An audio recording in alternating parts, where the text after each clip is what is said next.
Bonjour à tous, ravi de vous retrouver dans Smart Job, votre rendez-vous emploi RH. C'est tous les jours du lundi au vendredi, débat, analyse, expertise et vos rubriques habituelles, bien entendu. Bien dans son job. Aujourd'hui, on parle des congés payés. Bah oui, c'est extrêmement codifié, mais quand vous avez plus d'ancienneté chez Qualitad, eh bien vous avez plus de congés payés. On en parlera avec Badis Matala, le président de cette société. Il est notre invité. Les entreprises s'engagent. Chaque mois, nous accueillons Thibaut Guilhuy, le haut-commissaire à l'emploi et à l'engagement des entreprises. On parlera avec lui du mentorat, qui est un outil d'insertion et j'allais presque dire de promotion. Il sera notre invité dans Les entreprises s'engagent. Le Cercle RH, un grand entretien aujourd'hui pour faire le bilan de la loi Rixain. La loi Rixain est le nom d'une députée de l'Essonne. Elle a voté cette loi en décembre 2021. Où en sommes-nous exactement de la place des femmes en entreprise, de la place des femmes au sein des COMEX? On fera le point avec l'auteur de cette loi. Et fenêtre sur l'emploi, audio, optique, des enjeux de recrutement. Oui, c'est un secteur qui recrute et on en parlera avec Jacques Denis de la Tournerie, DRH du groupe Afflelou. Il sera notre invité à la fin de l'émission. Tout de suite, c'est bien dans son job.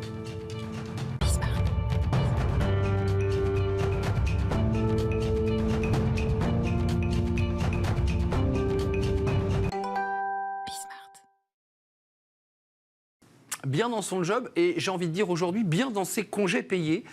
Oui, parce que quand on travaille, on a droit à des congés payés. C'est la loi, c'est le cadre légal et on en parle avec Badis Matala. Bonjour Badis. Bonjour. On est ravis de vous accueillir, président de Qualitad. C'est ça. Il y a une petite consonance comme ça espagnole. D'abord quelques mots sur votre entreprise. Entreprise de la tech, de logiciels. C'est ça ? Absolument. On a une plateforme SaaS en fait qu'on propose aux organisations pour répondre à des enjeux stratégiques autour de 4 modules que sont donc la gouvernance et la qualité des données pour assurer la fiabilité des informations et donc des décisions, la gestion des risques, le contrôle interne, l'audit interne et plus récemment donc l'évaluation des tiers pour suivre la conformité et les performances commerciales et les engagements contractuels des sous-traitants. Donc ça, c'est votre cœur de métier. Et le président que vous êtes, accompagné d'avocats, de votre directrice des ressources humaines, je vous vois sourire. Oui. Vous vous êtes dit, c'est un secteur extrêmement sous tension, on doit attirer des talents. Vous êtes basé à Casablanca, à Barcelone, à Paris, on est en télétravail. Mais qu'est-ce que je peux inventer pour donner envie à tous mes ingénieurs, mes développeurs de rester chez moi? Et vous avez inventé un modèle. Alors, c'est quoi ? En fait, tout part finalement peut-être d'un autre axe, d'une autre approche, parce qu'à titre personnel, donc j'ai été moi-même salarié pendant près de 8 ans, et du coup, je sais toute l'importance qu'il y a à avoir finalement de la reconnaissance par rapport aux investissements qu'on produit dans un projet qui est commun. Et du coup, c'est une mesure donc qui est autour d'une valeur fondamentale pour moi, qui est l'humanité et donc la loyauté. Et le partage aussi. Et le partage, exactement. Et donc, du coup, le principe est assez simple. C'est qu'au terme d'un cycle de 5 ans d'ancienneté, donc il y a pas mal de collaborateurs dans ma société qui sont concernés, cette année, ils vont commencer à bénéficier donc, de 2 mois de congés payés offerts, donc 2 mois consécutifs. Donc, attendez, qu'on y voit clair. Il y a 12 mois dans l'année. On a légalement 5 semaines de congés payés lorsqu'on est dans un contrat classique, plus les RTT qui viennent s'additionner pour les cadres. Dans le cadre des forfaits, on les accumule à l'année, on leur donne 8-9 jours. Et vous rajoutez 2 mois de congés payés. Alors, c'est une mesure exceptionnelle. Ils ne travaillent plus que 8 mois pour vous après. Alors, sur la 5e année, et ensuite, c'est par cycle de 5 ans. Donc, nous, ça fait 7 ans qu'on existe. Et donc plusieurs salariés vont bénéficier de cette mesure en 2023. Donc c'est assez génial. Alors, on entend bien que ça ne démarre pas à la 5e, c'est une fois tous les 5 ans. C'est ça, absolument. Puis 5 ans se passent et de nouveau. Donc ça veut dire que c'est une gratification. C'est ça. La RH, vos avocats, alors déjà sur le plan légal, tout ça est tout à fait légal. Oui, on a le droit c'est un accord, on a le droit de décider d'offrir en quelque sorte 2 mois, mais absolument. Mais cette mesure, je conçois qu'elle est extrêmement exceptionnelle puisqu'elle a un vrai coût pour la société. Bien sûr. Mais c'est pour en fait rendre tangible, plus qu'une prime, rendre tangible en fait un moment pour soi, un moment pour sa vie personnelle, pour avoir l'occasion, d'avoir tout type d'activité. Alors, Badis, on a eu quelques invités qui sont venus aussi nous parler d'initiatives très différentes de celle-ci, mais qui souvent la sortissaient de « il faut que le salarié, quand il nous propose ce temps sabbatique, ce congé, ait un projet ». Vous ne demandez rien aux collaborateurs. Il prend ces 2 mois, il fait ce qu'il veut. Absolument. Pour moi, c'est un projet qui est personnel. Il n'est pas obligé de l'exposer, il n'est pas obligé d'en rendre compte. Il prend le temps qu'il veut pour lui, pour sa famille, pour lui-même. Voilà, je voulais donner quelques exemples. Un tour du monde, 2 mois avec ses proches, pour une naissance ou autre. Voilà, c'est c'est des moments importants. Oui. Avant de nous quitter, qu'est-ce que vous disent vos collaborateurs? Parce que donc, vous nous dites qu'avec l'ancienneté de votre entreprise, vous avez déjà des salariés qui vont en bénéficier. Ils vont les prendre ces 2 mois et vous disent mais moi je ne sais pas quoi en faire de ce temps libre. Après, ils ne sont pas obligés de les prendre. Ils ne sont pas obligés. Non, mais là, le tableau de bord que vous avez, les gens les prennent ou pas là?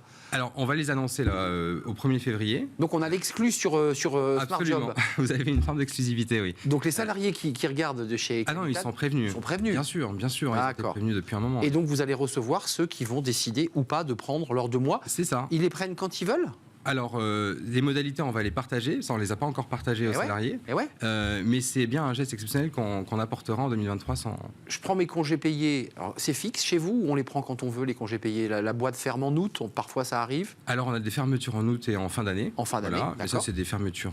Donc, je prends mes 5 semaines au mois d'août, puis j'y additionne, si je le souhaite et que j'ai mes 5 ans d'ancienneté, mes 2 mois. Alors, sous réserve des validations des managers, absolument, ils peuvent prendre... voilà. Et ensuite, les 2 mois, on va appliquer les modalités qui seront pour 2023, absolument. Oui. Juste d'un mot, le coût, vous l'avez quantifié? Vous savez Bien à peu sûr, près combien ça va vous coûter? Oui, on en est conscient, oui. Donc, c'est un investissement que vous faites et vous dites à vos collaborateurs, c'est quoi le message que vous leur faites passer là? Le message... Restez chez moi? Oui, en tout cas, nous, on essaie d'apporter une mission, un projet qui fait que les gens ont envie de rester sans ce type d'avantage. Après, c'est vraiment, j'insiste sur l'acte de reconnaissance. Et d'ailleurs, ça rejoint une autre mesure que j'ai décidé de mettre en place. Et ça me tient vraiment à cœur à titre personnel, c'est la parentalité. C'est le fait de permettre, en fait, d'aligner le congé maternité et paternité. Et ça, c'est une mesure qui est, pour moi... peut s'additionner, d'ailleurs, pour ceux qui ont 5 ans d'ancienneté, à ces projets, à ces 5 ans d'ancienneté, avec, absolument, avec... Ouais. Vous êtes une entreprise unique, je crois, sur ce projet. J'ai essayé de chercher s'il y avait des comparaisons. On l'avait cherché aussi, oui. J'ai pas vu de comparaison. D'accord. Vous en avez trouvé, vous? Non, j'en avais pas trouvé. Donc je pense que vous êtes pour l'instant la première entreprise à proposer cette qualité, je dirais, de vie au travail ou de qualité de vie au repos, en l'occurrence. Oui. Les collaborateurs vous disent quoi en retour avant de nous quitter? Je pense qu'ils sont très, très heureux de faire partie de ce projet. Pour moi, il y a l'aspect business, essayer de développer un projet, mais il y a aussi l'aspect humain. Aujourd'hui, on a 0% de clients qui nous ont quittés depuis 7 ans. Donc ça, c'est un fait exceptionnel dans le SaaS. De clients ou de collaborateurs? De clients. Oui, après, les collaborateurs... Ça tourne plus. Non, mais il y a une tension de recrutement. Oui. Après, on a quand même une majorité de salariés qui sont là depuis plusieurs années. Donc voilà. Merci, Badis Massala d'être venu nous rendre visite pour nous expliquer ce projet unique, je le redis, effectivement, qui peut-être va essaimer dans d'autres entreprises. Président de Qualitad, un peu plus de 30 collaborateurs à Paris, Barcelone et à Casablanca, entreprise d'informatique, de tech. Merci de nous avoir rendu visite. Merci beaucoup. Les entreprises s'engagent comme chaque mois et nous accueillons Thibaut Guilhuy, le haut-commissaire à l'emploi et à l'engagement des entreprises. On va parler mentorat.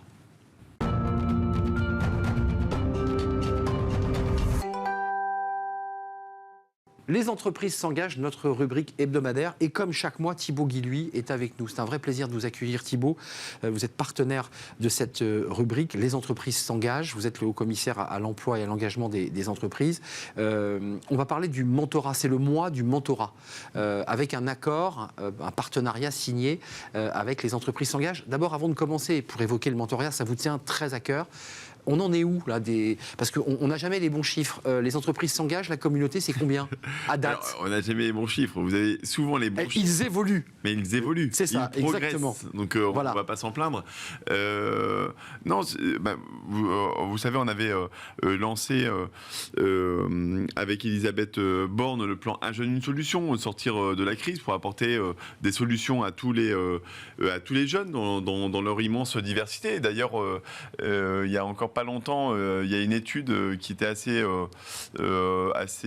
réjouissante, en tout cas parce que ça fait très longtemps que dans notre pays, on a beaucoup de jeunes qui sont sans emploi, sans formation, sans diplôme. Et ce chiffre a significativement baissé encore le trimestre dernier. Donc, finalement, entre 2021 et 2022, on a un nombre de jeunes qui a fortement baissé là-dessus. Le chômage est passé de 25% à 16%. Dans ce plan-là, le plan Un jeune, un mentor, c'est-à-dire l'accès au mentorat pour les jeunes, était quelque chose de très important qu'on a lancé en mars 2021. À l'époque, il y avait 25 000 jeunes à peu près qui étaient mentorés, parrainés en France.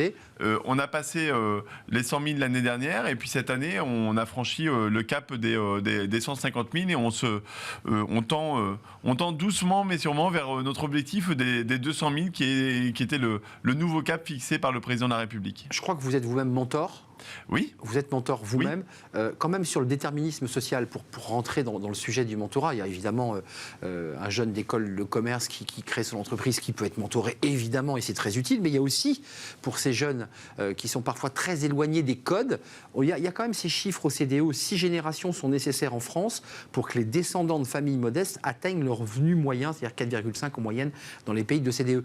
Est-ce que vous dites que le mentorat réduit justement ces écarts sociaux et permet à des jeunes d'accéder aux techniques mais aussi aux codes ? D'abord, ce que j'observe, c'est que on a quand même des pudeurs de gazelle et de temps en temps un voile quand même sur les discriminations. Les discriminations dans le sens où on n'a pas les mêmes chances de réussir selon l'endroit où l'on est, selon le réseau dont on dispose là-dessus. Il faut en avoir conscience. C'est pas forcément quelque chose qui est toujours volontaire, mais c'est une réalité. Et le mentorat permet en fait à des jeunes issus souvent de milieux plus modestes, de pouvoir accéder à une personne qui va prendre du temps d'abord pour lui apporter de la confiance, ensuite aussi lui ouvrir parfois le champ des possibles, parfois aussi son réseau aussi, un petit peu de réseau pour trouver, vous savez, trouver le stage de troisième ou le stage à l'université ou etc. Déterminant. C'est souvent quelque chose qui va être déterminant et qui va faire la différence. D'un point de vue technique, on a compris, les entreprises s'engagent, ce réseau très maillé au niveau national. C'est pas qu'un réseau parisien, il faut le préciser, c'est dans toutes les grandes villes de France. J'étais encore dans les Ardennes la semaine dernière. Je peux vous dire qu'on a des clubs, les entreprises s'engagent dans tous les départements, 101 clubs, et qui sont particulièrement dynamiques en ce moment. Pour aller chercher ces jeunes, on les appelait les NEET, mais j'aime pas ce mot, mais ces jeunes qui sont parfois éloignés de l'emploi, qui ont perdu confiance, qui n'ont pas les mots, qui n'ont pas les codes. Comment on dit à ces jeunes, vas-y, tente l'expérience du mentorat, tu verras. Comment on va les chercher ? Alors, pour les jeunes, justement, on se mobilise avec les associations. Je pense à Article 1, à Nos Quartiers ont du talent, à la FEV, à Télémac, mais elles sont maintenant plusieurs dizaines qu'on accompagne et qu'on cofinance dans le cadre du plan Un jeune, un mentor.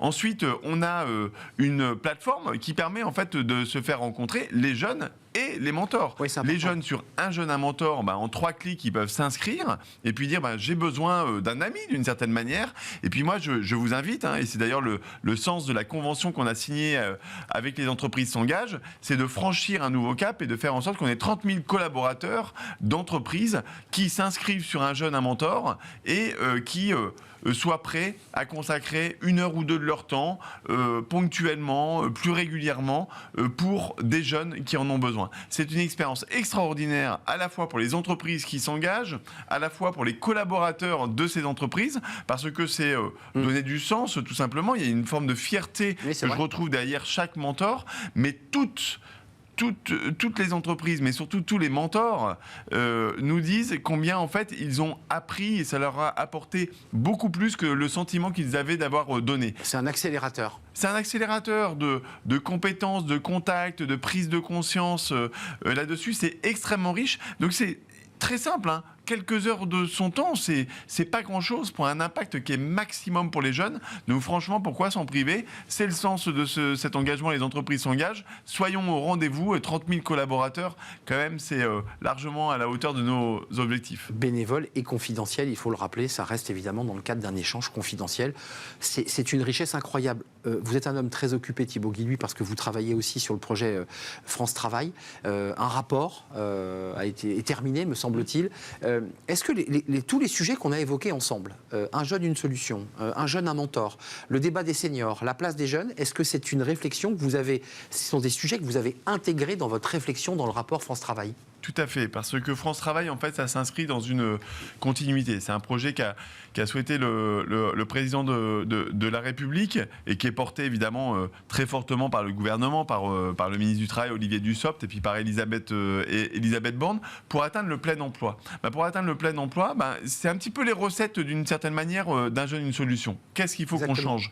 On a la chance de vivre dans un pays dans lequel il y a énormément d'acteurs qui se mobilisent. Mais il faut quand même pas se raconter d'histoire. Derrière le nombre d'acteurs, les départements, les régions, les collectivités. Trop d'acteurs d'ailleurs. Et parfois ça devient un maquis inextricable et c'est une complexité qu'on inflige aux personnes, aux demandeurs d'emploi qui ont plutôt besoin de soutien plutôt que de simplification. Exactement. Et les entreprises, et notamment les TPE, PME, pour les aider à trouver les candidats et les talents dont ils ont besoin. C'est la principale difficulté que rencontrent les entreprises aujourd'hui avec l'énergie. Ce défi-là, on a tâché de le relever avec Un jeune, une solution, en ayant une approche usagée d'abord. La première des choses, c'est quand on prend une décision, est-ce qu'elle répond concrètement, est-ce qu'elle va aider concrètement un demandeur d'emploi à faire son chemin, à une entreprise à trouver son candidat? Si oui, on fonce, on déploie, on simplifie. C'est ça l'esprit de France Travail. Simplement, ce n'est pas que pour les jeunes, c'est pour l'ensemble des personnes qui sont dépourvues d'emploi, y compris celles qui, parfois aussi, il faut bien se le dire, ont été durablement éloignées de l'emploi parce qu'on avait un système qui avait tendance à mettre de plus en plus de côté des gens et des gens et des gens. Et évidemment, ceux-là aussi, on va leur dire, personne n'est inemployable. Tu peux venir, on va te donner les moyens, un accompagnement, la formation pour revenir à l'emploi. Le débat sur les retraites, évidemment, agite l'actualité, ça ne vous aura pas échappé. J'ai le sentiment que France Travail, c'est un peu le pendant très positif, finalement, de l'accompagnement des demandeurs d'emploi et de faire qu'ils aient un métier durable jusqu'à la retraite. Est-ce que c'est ça un peu ? Est-ce que ça peut être aussi une proposition extrêmement positive ? Non, mais en fait, c'est au cœur. Aider chacun à trouver son bon emploi, à retrouver un emploi quand il n'en a pas, c'est évidemment au cœur du projet actuel. Vous savez, sur le chômage et sur la réforme de l'assurance chômage, moi, ce que je constate, et c'est pendant 20 ans, en fait, j'ai accompagné des personnes, parfois, qui même s'étaient retrouvées à la rue, en situation de handicap, avec des grandes difficultés. Il n'y en a pas un qui m'a dit, mais moi, ce que je veux, c'est une indemnité plus longue, ou etc. Je veux travailler. Mais c'est d'abord, je veux Évidemment. travailler, je veux être considéré, je veux avoir les moyens de pouvoir développer mes talents. Et le système de protection sociale qu'on a, qui est absolument à préserver, c'est le filet de sécurité. Mais c'est un filet de sécurité, c'est pas une fin en soi. Pour aller vers l'emploi. Exactement. L'objectif de chacun, c'est de retrouver son autonomie et sa dignité par le travail. C'est l'objectif du projet France Travail. Ensuite, après, on a le filet de sécurité pour chacun, parce que c'est vrai que parfois les réalités sont différentes d'un territoire à un autre, d'une personne à une autre, et il faut qu'elle se sente en sécurité pour pouvoir se projeter vers l'avenir.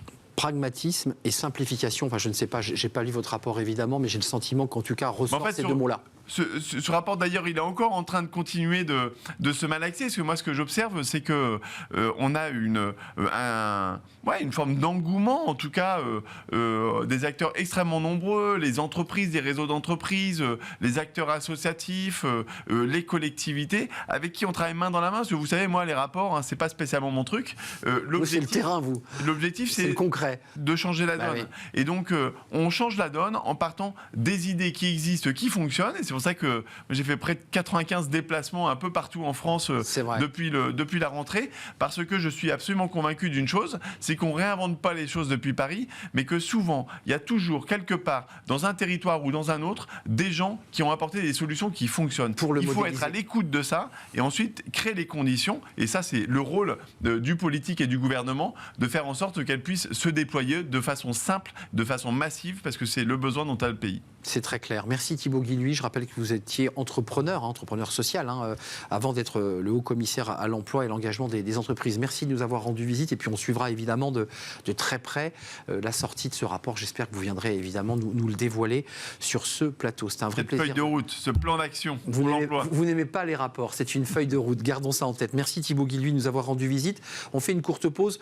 On va parler de l'égalité femmes-hommes avec cette loi Rixain. Vous vous souvenez de cette loi, évidemment, Thibaut Guilhuy connaît bien cette loi égalité femmes-hommes. La place des femmes dans les COMEX, où en sommes-nous ?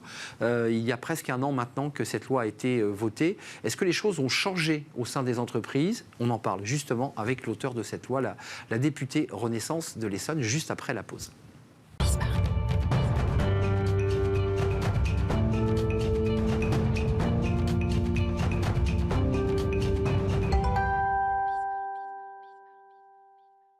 Le Cercle RH et un grand entretien. On va parler de la loi Rixain, votée en décembre 2021. Égalité femmes-hommes, la place des femmes dans les COMEX. Alors, on a beaucoup parlé de la place des femmes dans les conseils d'administration, Copé-Zimmermann. Celle-là, elle date un peu. Puis il y a la loi Rixain. Et nous avons l'auteur de cette loi, Marie-Pierre Rixain. Bonjour. Bonjour. Ravi de vous accueillir. Vous êtes députée de l'Essonne, Renaissance, autrice et rapporteuse de cette loi du 24 décembre 2001. On va évidemment en parler avec vous. J'ai quand même le sentiment sentiment à travers cette loi, parce que quand son nom est le nom d'une loi, c'est quand même pas rien. Ça veut dire que pour l'éternité, la loi Rixain sera là. Ça a changé quoi dans votre vie? J'ai le sentiment que vous êtes devenue un peu une experte de ce sujet. Oui, forcément, ça permet d'avoir une expertise parce qu'on travaille beaucoup en amont lorsqu'on prépare un texte et puis ensuite parce qu'il ne suffit pas de proposer une loi et de la faire adopter, il faut aussi l'implémenter, comme on dit, accompagner également la suivre et puis le fait d'accompagner également les acteurs qui sont concernés par le texte. Donc oui, nécessairement, on devient davantage expert sur certaines problématiques, notamment sur la question de l'égalité économique. Un mot sur l'historique, parce que cette loi est passée et il faut en être fier, mais il y a eu beaucoup de travail de pédagogie en amont, puis aussi, quand même, il faut le dire, quelques freins, quelques frottements. Oui, nécessairement, parce que... Non, mais c'est pas évident. Enfin, quand on se dit, après tout, c'est logique d'avoir une égalité. Ben non, c'est pas si simple. C'est pas si simple, effectivement. On peut dire que finalement, les femmes ont acquis des droits politiques, ont acquis des droits sexuels et reproductifs, comme on dit, mais les droits économiques restent encore à construire et à ouvrir.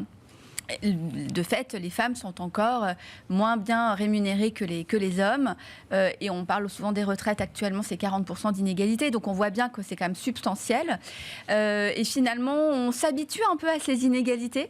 Donc, il faut parfois reprendre son bâton de pèlerin et rappeler que ça n'est pas normal et que les femmes doivent être égales aux hommes sur un plan économique. Quelques chiffres sur les inégalités économiques femmes-hommes, alors qu'il y a un vrai débat sur les écarts de salaire. Soit on le prend au global, soit on le traite. Donc, vous connaissez parfaitement ce sujet. Mais nos chiffres, 22% de rémunération au global, chiffre INSEE 2022, au global, 16,8% de rémunération équivalent temps plein INSEE, moins 5,3% de rémunération à poste égal, donc une femme est payée 5,3% de moins à poste égal, ça c'est très intéressant, moins 30% de chances de trouver un financement, lorsqu'on va, on en avait parlé d'ailleurs, lever des fonds, et moins 40% de pensions de retraite, ça c'est des chiffres de la DRES 2022.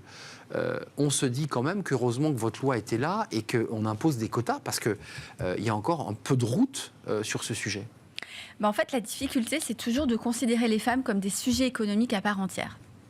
Et on avait une juge bien connue, une juge de la Cour suprême, la juge Ginsburg, tristement décédée il y a peu de temps, et qui rappelait que l'argent des femmes était souvent encore considéré comme un argent d'appoint. Donc il faut en effet qu'on permette aux femmes, 52% de la population, d'être reconnues à part égale sur un plan économique. C'est utile, évidemment, pour les individus, nécessaire pour les entreprises et indispensable pour notre économie. Un point, puisque vous évoquez les propos de cette magistrate américaine, dans la loi, on évoque, on y reviendra, les étapes, on va les détailler, les tableaux de bord que vous allez recevoir dans quelques semaines pour voir où on en est, mais il y a un point très précis qui, la loi impose au DRH, au service paie, d'attribuer le salaire d'une femme à un compte dédié. C'est-à-dire, pour le dire simplement, on ne peut plus verser le salaire d'une femme sur le compte de son mari. Je trouve que cette mesure, elle paraît insignifiante, mais pas du tout. Elle permet l'émancipation. Est-ce que c'est bien ça, l'esprit de cet article de loi? Absolument. Vous connaissez cette loi de 1965 qui permet aux femmes de pouvoir travailler et d'ouvrir un compte en banque sans l'autorisation de leur mari, mais c'était une faculté, ça n'était pas une obligation. Et donc, il pouvait en effet y avoir des captations de revenus de la part de conjoints parfois malveillants. Et on a mis en fait un mot sur une réalité que vivent certaines femmes, que sont les violences économiques. Et donc, on y a mis fin en faisant en sorte effectivement que maintenant un salaire soit versé automatiquement sur un compte dont la femme est titulaire. Là, je m'adresse aux DRH qui nous regardent et à tous ceux qui s'intéressent à notre sujet. Il y a une obligation, il y a un contrôle. Comment le DRH fait? C'est une obligation. Si on ne se conforme pas à cette règle, est-ce qu'il y a des contrôles? Il ne peut plus y avoir de dérogation. C'est-à-dire qu'en fait, avant, il peut y avoir une dérogation. On pouvait verser le compte sur un autre compte. Aujourd'hui, ça n'est plus possible. Je crois que les DRH en sont maintenant informés. Tout simplement, elles le savent et elles ne peuvent plus mettre en place cette dérogation. Et je pense, si je fais une parenthèse, aux femmes violentées, aux femmes battues, qui, lorsqu'elles veulent quitter le domicile, disent « mais j'ai même pas accès à ma carte bleue pour pouvoir me payer une première nuit d'hôtel », ce qui arrive parfois. Là, elles pourront bénéficier d'une autonomie financière. Et on a d'ailleurs renforcé autre chose avec la Banque de France, que je remercie. On a ouvert un droit au compte. C'est-à-dire que les femmes qui sont victimes de violences ont dorénavant un droit au compte pour faire en sorte que, par exemple, les revenus de la solidarité nationale leur soient versés sur un compte qui leur appartient. Le leur, sans qu'il y ait de captation ou de vouloir tenir la personne justement par le levier de l'argent. Revenons à votre loi.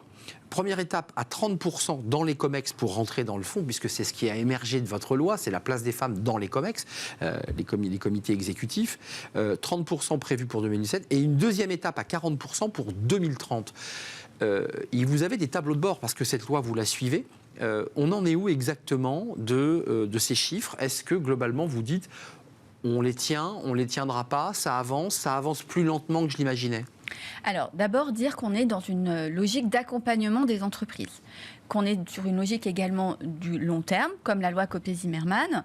Donc là, les entreprises, effectivement, vont devoir publier sur un site dédié du ministère du Travail qui s'appelle Représentation équilibrée, depuis le 1er novembre jusqu'au 1er mars. Comme un index? Comme un index. Comme un index Pénicaud, en quelque sorte? Exactement. Les entreprises ont jusqu'au 1er mars pour publier ces données donc sur ce site du ministère du Travail, mais n'ont pas d'obligation à atteindre. On leur laisse en effet jusqu'en 2027, puis jusqu'en 2030 pour atteindre des objectifs chiffrés. Donc ça, c'est le premier point. Oui, nécessairement, moi, je vois des évolutions. J'ai vu beaucoup d'entreprises durant l'année qui vient de s'écouler et je vois qu'il y a une volonté de la part des entreprises, qui étaient déjà là, il faut bien le dire, pour une partie d'entre elles. Certaines avaient déjà bien pris le train en marche, d'autres peut-être un peu moins parce qu'elles y étaient peut-être moins invitées.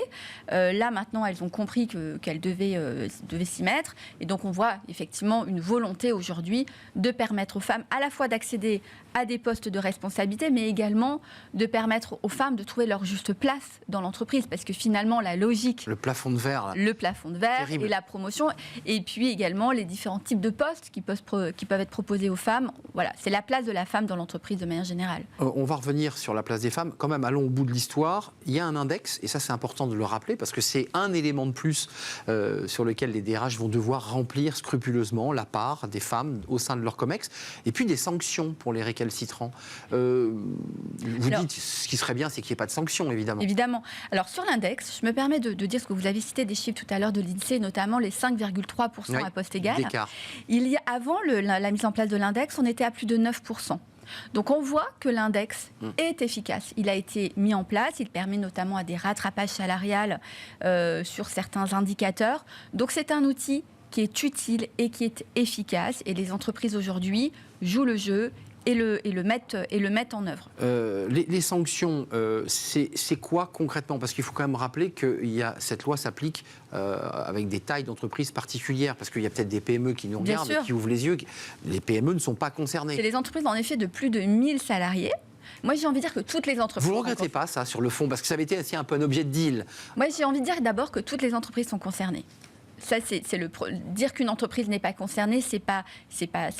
Elles le sont toutes, mais plus ou moins. Pourquoi? Parce qu'elles le sont toutes pour leur propre marché, pour leur propre croissance et leur propre performance. Aujourd'hui, on sait qu'une entreprise qui intègre et qui donne sa juste place aux femmes, est davantage performante et trouve davantage sa place sur un certain nombre de marchés. Donc toutes les entreprises sont concernées.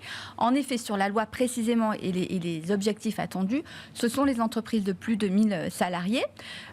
Pourquoi? Parce qu'en fait, il faut avoir aussi un certain nombre de services en interne pour pouvoir le mettre en place, soyons francs. Une certaine lourdeur à gérer. Oui, exactement. Et puis voilà, tout cela, et voilà, il fallait être un peu quand même est-ce que vous envisagez une RIC 1-2 comme on a eu une Aubry 1, Aubry 2 qui étaient les 35 heures, qui étaient des lois emblématiques? Est-ce que vous dites, une fois qu'on aura réglé cette question des grandes entreprises françaises, celles qui ont les moyens, est-ce que je réfléchis à enclencher un RIC 1-2 sur les entreprises, cette fois-ci de 100 à 1000 salariés, par exemple? Tout est possible, tout est ouvert.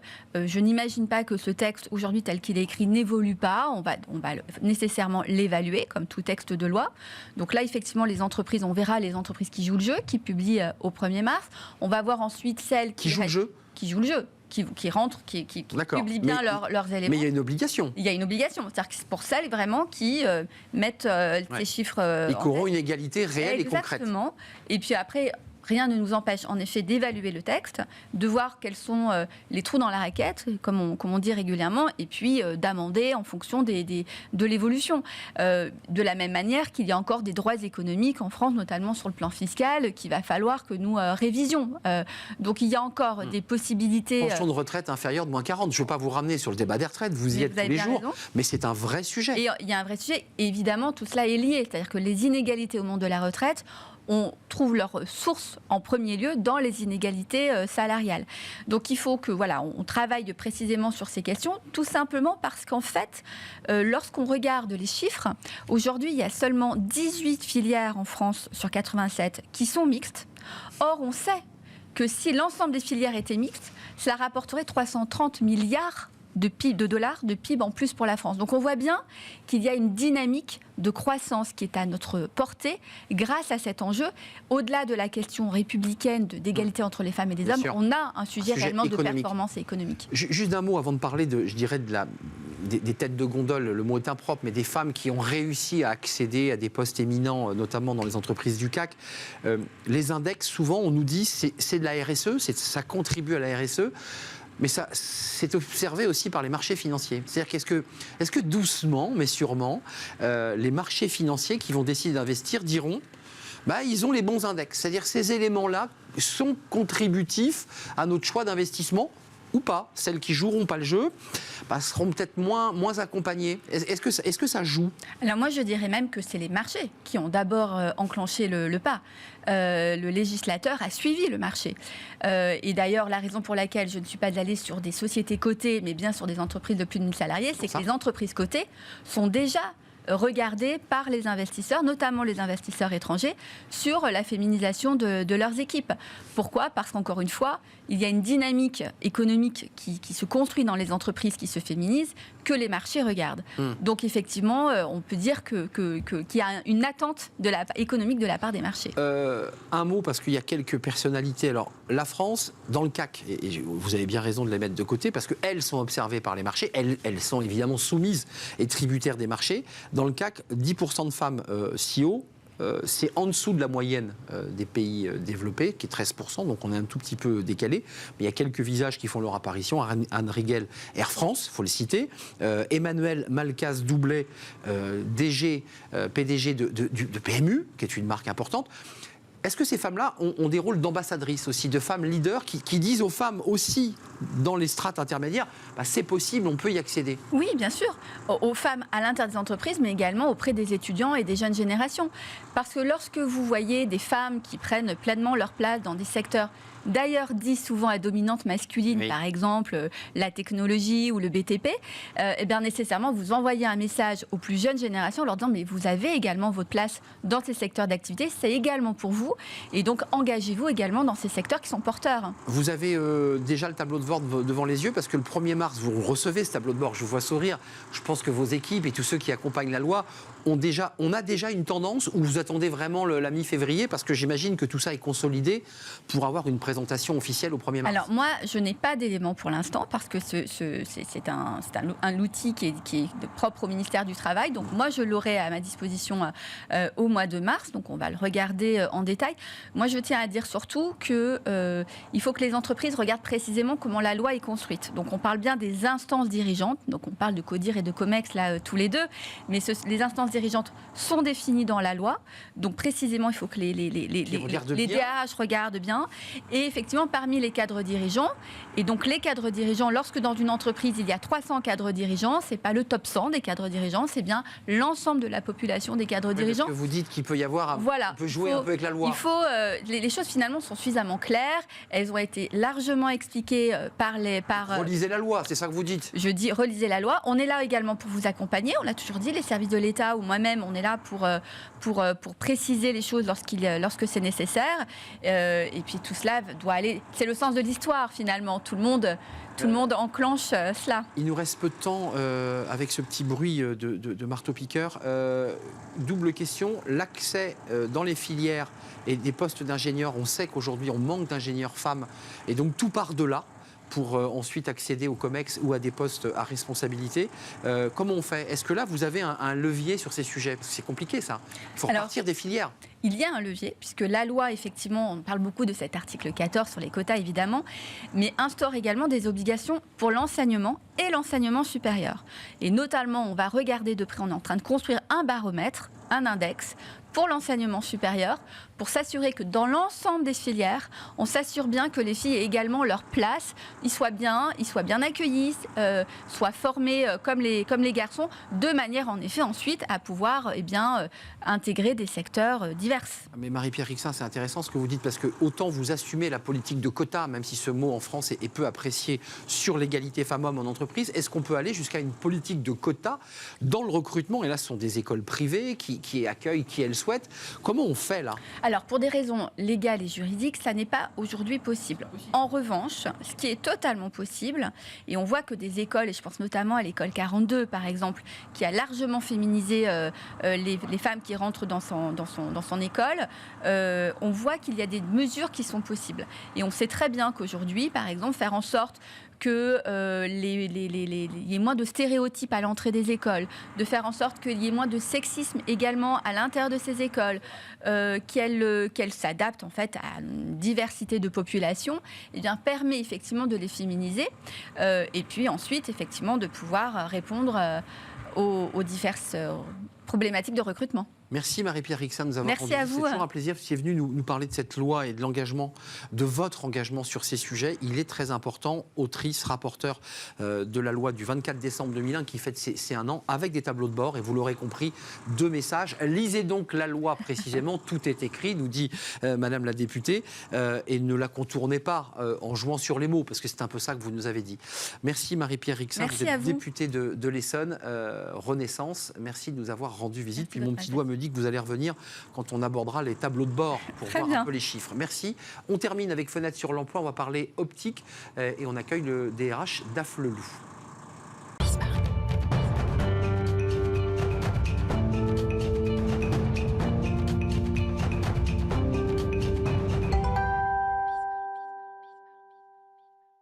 Fenêtre sur l'emploi, on parle d'un métier, d'un secteur en tout cas très largement qui recrute.